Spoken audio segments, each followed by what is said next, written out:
நாடுடைய சிவனே போற்றி, எந்நாட்டவர்க்கும் இறைவா போற்றி. குரோதி வருடம் ஆனி மாதம் அப்படிங்கிறது தொடங்க போகுது. அப்போ ஆனி மாதத்துக்கு உண்டான ராசி பலன் அப்படிங்கிறத நாம் முன்கூட்டியே தெரிஞ்சு பார்த்துக்கிட்டோம் அப்படின்னா, இந்த மாதத்தில் இதெல்லாம் செய்யலாம், இந்த மாதத்தில் இதெல்லாம் செய்யக்கூடாது, இந்த கிரகம் நமக்கு சாதகமாக இருக்குது, இந்த கிரகம் நமக்கு சாதகமற்று இருக்குது, அப்போ அதுக்குண்டான மாதிரியான முடிவுகளை தான் நம்ம எடுக்கணும் அப்படிங்கிறத கொஞ்சம் நாம் அனுமானிச்சிக்கலாம். அதுக்குண்டான பலன் அப்படிங்கிறத நாம் ரொம்ப துல்லியமாக கணிக்கணும் அப்படின்னா, இந்த மாதத்துக்குண்டான கிரக நிலைகள் அப்படிங்கிறத பார்க்கணும். அப்போ கிரகங்களோட ராஜா சூரியன் மிதுன ராசியில் இருக்கார், பூமிகாரகன் செவ்வாய் மேச ராசியில் இருக்கார், ஆனி 27 ரிஷபராசிக்கு சுக்கிரனோட வீட்டுக்கு போகிறாரு, புத்திகாரகன் புதன் மிதுனத்தில் இருக்கார், 12 கடகத்தில் சந்திரனோட வீட்டுக்கு போகிறாரு, சுக்கிர பகவான் மிதுன ராசியில் இருந்துட்டு 22 கடகராசிக்கு போகிறாரு, குரு பகவான் ராஜ கிரகம் சுப கிரகம் ரிஷபராசியில் இருக்கார், சனி பகவான் கும்பராசியில் தன்னோட சொந்த வீட்டில் ஆட்சியாக இருந்துக்கிட்டு இந்த ஆனி மாதம் 5 அன்னைக்கு வக்கரகதி அடைகிறார். சனி வக்கரம் அப்படிங்கிறது எல்லாரும் அவசியமாக பார்க்க வேண்டிய ஒரு விஷயம். அப்படிப்பட்ட சனி பகவானோட வக்கரம் அப்படிங்கிறது இந்த ஆனி மாதம் 5 நடக்குது. ராகு கேதுக்கள்னு பார்த்தீங்கன்னா, ராகு மீனத்தில் குரு பகவானோட வீட்டில் இருக்கார், கேது கன்னிராசியில் புதனோட வீட்டில் இருக்கார். இதான் இந்த மாதத்துக்கு உண்டான கிரகங்கள். சின்ன சின்ன மாறுதல்கள் அப்படிங்கிறது இருக்குது. சில கிரக சேர்க்கை அப்படிங்கிறது 12 வருஷத்துக்கு பிறகு இந்த மாதத்தில் நடக்குது. அப்படி ஒரு அற்புதமான மாற்றங்கள் நிகழக்கூடிய இந்த ஆனி மாதத்தில் உங்களோட ராசிக்கு என்ன கிடைக்குதுன்னு பார்த்துருவோம். மீனராசி நேயர்களே, உங்களுக்கு இந்த ஆனி மாதம் எப்படி இருக்குது அப்படின்னு பார்த்தோன்னா, மீனராசியை பொறுத்த வரைக்கும் பெருசாக இந்த ஆனி மாதம் நல்லா இருக்குது அப்படிங்கிற மாதிரியும் இல்லை, அப்படிலாம் இல்லை, நிறையா பிரச்சனை வரும் அப்படிங்கிற மாதிரியும் இல்லை. ஏதோ இந்த பக்கம் ஒன்றும் இருக்கு, இந்த பக்கம் ஒன்றும் இல்லை, சரிசமமாக அப்படிங்கிற மாதிரி தான் போக போகுது. அது ஒரு கலவையான பலன் அப்படிங்கிறது தான் கிடைக்க போகுது. என்ன ஜோசியரே, அதான் எடுத்த உடனே கலவையான பலன்ட்டிங்களே, அதுக்கு மேலே என்ன சொல்ல போகிறீங்க அப்படின்னு நீங்கள் கேட்கலாம்.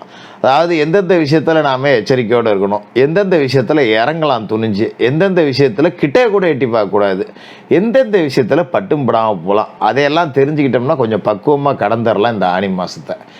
என்ன காரணம் அப்படின்னு பார்த்தீங்கன்னா, ராசிக்கு இப்போ 7.5 சனி நடக்குது. 7.5 சனியும் பார்த்தீங்கன்னா விரைய சனி, சனி ஆரம்பித்து முதல் சுற்று அப்படிங்கிற 2.5 வருஷம் இப்போ தான் தொடங்கி ஓடிக்கிட்டு இருக்கு.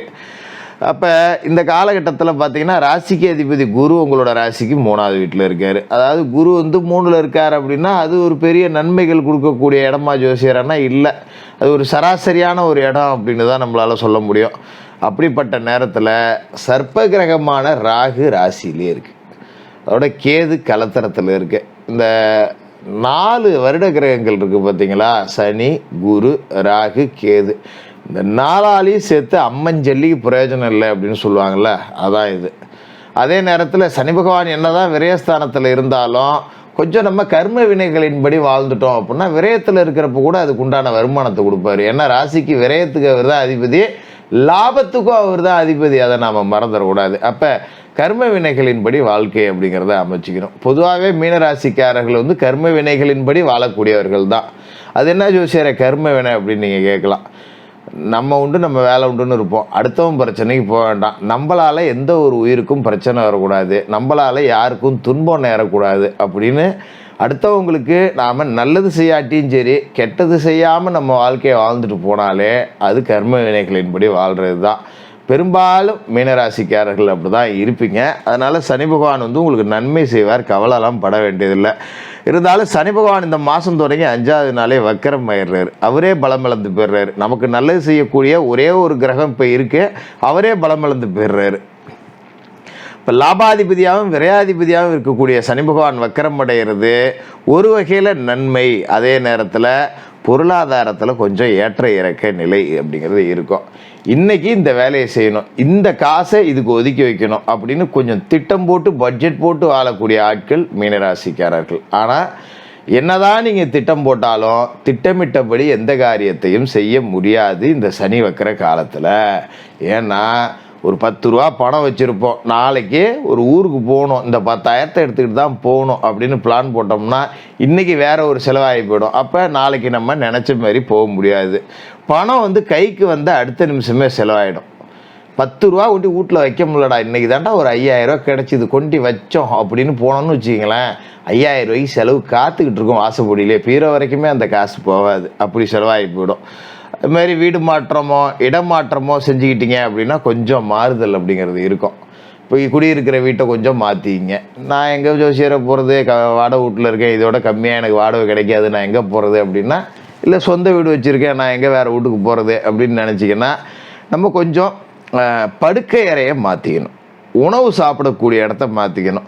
நான் ஒரே இந்த இடத்துல தான் உட்காந்து சாப்பிடுவேன் அப்படின்னா கொஞ்சம் தள்ளி அந்தாண்ட உட்காந்து, இதுமாரி ராத்திரியில் ஒரு ரூமில் படுத்துறீங்களா, அடுத்த ரூமில் போய் படுங்க. இருக்கிறதே ஒரு ரூமாக கிழக்க தலையை வச்சு படுத்துறீங்களா, தெற்க தலையை வச்சு படுத்துங்க. வடக்கை தவிர வேறு எந்த மூலையில் வேணாலும் தலை வைக்கலாம். சும்மா சின்ன சின்ன மாற்றம் அப்படிங்கிறத செஞ்சீங்க, ஓரளவுக்கு இந்த கெடுபலன்கள் அப்படிங்கிறது கொஞ்சம் தாக்கம் குறையும். இதுமாதிரி ஆனி 12ஆம் தேதி கடகராசிக்கு புதன் போயிடுறாரு, 4 விட்டு 5க்கு போயிடுறாரு. நல்லது தான், அதை பற்றி பயப்பட வேண்டியதில்லை. ஏன்னா ராசிக்கு 4க்கு 7க்கு அதிபதி அவர் பூர்வ புண்ணியஸ்தானத்துக்கு போகும்போது பெற்றோர்களோட ஆதரவு கிடைக்கும். பாகப்பிரிவினைகள் சுமூகமாக முடியும். புத்திகாரகன் புதன் அப்படிங்கிறதால 5வது வீட்டுக்கு அவர் போகும்போது பிள்ளைகளோட கல்வி நல்லாயிருக்கும். என் பிள்ளை சரியாக படிக்கலை, மந்தமாக இருக்குது அப்படின்னு நினச்ச பிள்ளைங்க கூட இதுக்கு மேலே கொஞ்சம் நல்லா படிக்கும். நம்ம கொண்டு மார்க் ஷீட்டை காட்டும்போது நமக்கு ஆச்சரியமாக இருக்கும். பரவாயில்ல, பிள்ளை இப்போ கொஞ்சம் நல்லா படிக்குது போல இருக்குது அப்படிங்கிற மாதிரி ஒரு ஆச்சரியத்தை கொடுக்கும். அதே மாதிரி பார்த்திங்கன்னா வீட்டை பழுது பார்க்கலாமா அப்படின்னு யோசிப்பீங்க. அதெல்லாம் செய்யலாம், தப்பு கிடையாது. விரயசனி காலகட்டம், சனி வக்கரம், 10 ரூபா காசு இருந்தால் வீட்டை மராமத்து பண்ணி செய்யலாம். ஒரு ஏற்பாடு ஒன்று எக்ஸ்டெண்ட் பண்ணி கட்டுறேன், இல்லை ஒரு வண்ணம் பூசி பார்க்குறேன் அப்படிங்கிற மாதிரி சின்ன சின்ன வேலைகள் அப்படிங்கிறத செலவு பண்ணிட்டீங்கன்னா கொஞ்சம் தேவையற்ற மருத்துவ செலவு இதெல்லாம் குறையும். விவசாயத்தில் நட்டம் இதெல்லாம் கொஞ்சம் அப்படியே மாறும். ஏன்னா இப்போ செவ்வாய் சாதகமாக இருக்கார், 2வது வீட்டில் இருக்கார். அப்படிங்கிறப்ப விவசாயத்தில் நல்ல வருமானம் கிடைக்கும். விவசாயம் சார்ந்து புது முயற்சி எடுக்கலாம். 27ஆம் தேதி வரைக்கும் எடுக்கலாம். ஆனி மாதம் 27 வரைக்கும் நல்லா இருக்குது. அப்போ ஒரு போர் போடுறேன், இல்லை 2 ஆடு மாடு வாங்கி கட்டுறேன், இல்லைன்னா ஒரு டிராக்டர் வாங்கி மிஷினை போட்டு விவசாயத்தை பெருக்கிறேன், இந்த மாதிரி வேலைகள் அப்படிங்கிறத செய்யலாம். அதால் 10 ரூபா லாபம் அப்படிங்கிறது இருக்குது. அதுமாரி ரியல் எஸ்டேட்டு, தரகு, கமிஷனு இந்த துறையெல்லாம் 10 ரூபா காசு கிடைக்கும். அதெல்லாம் நீங்கள் பார்த்துடலாம்.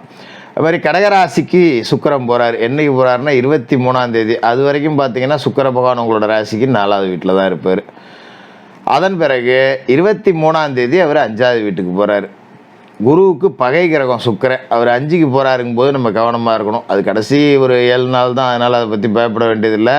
இருந்தாலும் அந்த கடைசி 7 நாள் 23லேருந்து 30 பார்த்தீங்கன்னா கடன் சுமை கொஞ்சம் கூடும். பிள்ளைங்க திடீர்னு எதையாவது கேட்பாங்க, எனக்கு அதை வாங்கி கொடு, இதை வாங்கி கொடுத்தே ஆகணும் அப்படின்னு சண்டைக்கு வருவாங்க. இல்லைன்னா சாப்பிட மாட்டாங்க, மூஞ்ச தூக்கிட்டு போய் ஓரம் கட்டி உக்காந்துக்குவாங்க.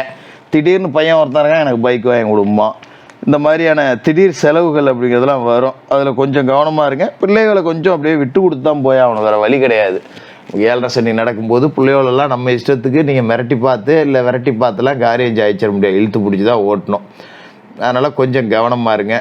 அதுமாரி ஆனி 27 ரிஷபராசிக்கு செவ்வாய் போயிடுறாரு. 27 வரைக்கும் சாதகமாக இருக்காரு. நான் ஏற்கனவே சொன்னேன் இல்லையா, 2க்கும் 9க்கும் அதிபதியான அவர் 27ஆம் தேதி 3வது வீட்டுக்கு போகும்போது குடியிருக்கிற வீட்டையே விலைக்கு வாங்கக்கூடிய யோகம் இருக்குது. ஒரு வாடகை வீட்டில் இருந்தீங்கன்னா அந்த வீட்டையே விலைக்கு வாங்கக்கூடிய யோகம் அப்படிங்கிறது இருக்குது. அதுமாரி பாகப்பிரிவினைகள் நல்லாயிருக்கும்.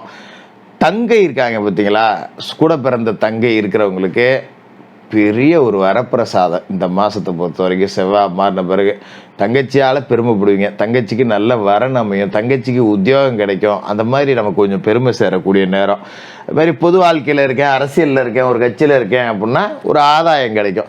வெட்டியாக நானும் கட்சி வெட்டி கட்டிட்டு சுற்றி வரேன், 10 ரூபாய்க்கு வருமானம் இல்லை, என்ன பண்ணுறது அப்படின்னு இருந்தவங்களுக்கு கூட இப்போ கட்சியில் ஒரு பொறுப்பு கிடைக்கும். கட்சி வச்சு ஒரு 10 ரூபா சம்பாதிக்கலாம். இந்தாப்பா ஒரு ரோடு வேலை ஒன்று எடுத்து செய்ய, ஒரு கான்ட்ராக்ட் கமிஷனு, இந்த மாதிரி ஏதாவது 10 ரூபா காசு சம்பாதிக்கக்கூடிய நேரம் அப்படிங்கிறதும் இருக்கும். என்னதான் இருந்தாலும் காசு சம்பாதிச்சாலும் 10 ரூபா மிச்சப்படாது. அது மட்டும்தான் ஒரு சின்ன பின்னடைவு. அதை பற்றி பயப்பட வேண்டியதில்லை. 7.5 சனி காலகட்டம், சனி வக்கரம் அப்படி தான் இருக்கும். தினமும் குளிச்சு முழுவிட்டு உங்களோட குலதெய்வத்தை வணங்கிட்டு உங்களோட வேலைகளை தொடங்குங்க. சனிக்கிழமையில காலையில் எழுந்திரிச்சு குளிச்சு முழுவிட்டு விநாயகர் வழிபாடு, அனுமன் வழிபாடு, பெருமாள் வழிபாடு. மாலை நேரத்தில் சனி பகவானுக்கு எல் தீபம் ஏற்றி எல் சாதத்தை நைவேத்தியமாக படைச்சி காக்கைக்கு அன்னம் விட்டுட்டு மாற்றுத்திறனாளிகளுக்கு உங்களால் முடிஞ்ச உதவிகள் அப்படிங்கிறத செய்யுங்க. அமாவாசை நாட்களில் 9 பேருக்கு அன்னதானம் பண்ணுங்கள். இதை செஞ்சிட்டாலே இந்த மாதம் ரொம்ப நல்ல மாதமாக இருக்கும். மீனராசிக்காரர்களுக்கு வாழ்த்துக்கள்.